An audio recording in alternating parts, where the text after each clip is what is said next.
In this video, I want to take a look at W3Schools. It's a resource that we'll be looking at and using a lot throughout this course. Um, so here, W3Schools.com. You can go to that. They have a video tutorial. It's a pretty good video. If you want to check it out, it can be helpful. Learn HTML. HTML reference is where I'm going to end up going a lot.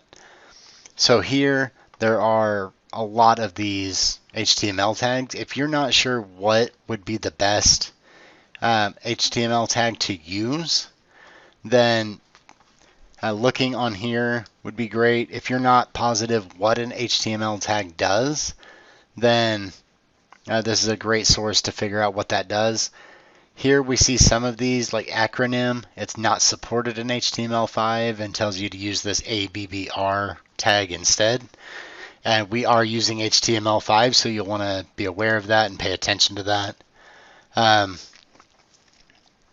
Some of these, it says use CSS instead, and we'll get into doing some CSS soon to start styling things. Some of these tags we'll look at later on, like the B tag and the I tag.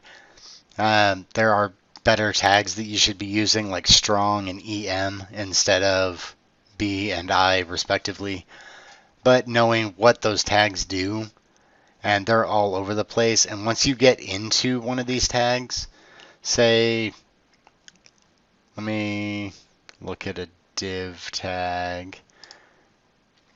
Then we can see some examples, definition and usage, that the div tag defines a division or section in the document.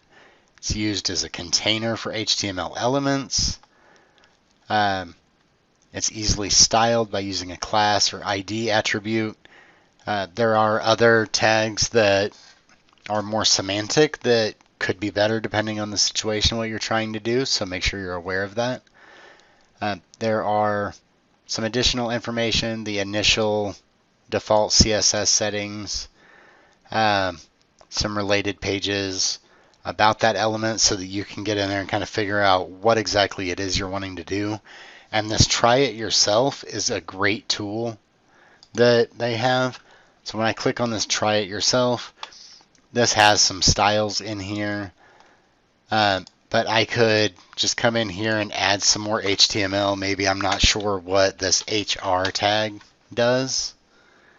So I put that in there, I click run, and I see that HR tag created that line or a horizontal rule. If I want to add a line break, I can do that so that it will add a line break in the content. But you can try some things out and see it right away. If you're really not sure if a particular element is something that you want. When we get into CSS, you'll be able to mess with some of the CSS settings in here or in your document. We'll look at some other things that we can do, but if I wanted to change this to green, then I can change that and try that out. It's going to be a really good tool throughout the semester working on these assignments. I use it regularly if I'm not positive what some default styles of an element are or what properties might be allowed with an element, something like that. I'll get in here and I will figure some of these things out. And once you're this far, you can come in here and see these other elements on the left, so you could choose a different one and try that out. Don't worry about the event attributes so much. That's going to be later on when we get into JavaScript, some things that you can do with that. Now these global attributes in HTML, these are attributes that you can give to these elements, like I was mentioning, a tab index, a style, spell check, ID, and you can see what kinds of things are allowed with these. So like if I click on ID, I can get some information on that ID attribute if I can't remember what that is. So like I said, it's a really good tool, and depending on where you're at, what you're getting into, you can see things like Here it tells you what browsers do support that element. And here we have what's referred to as the big five.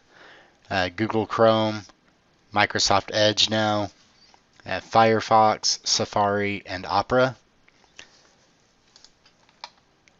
And that can be handy to know those, or even download multiple browsers and try things cross-browser, because some things, the further we go on, some things might work a certain way in one browser but work very differently in a different browser. So being aware of that is going to be very helpful.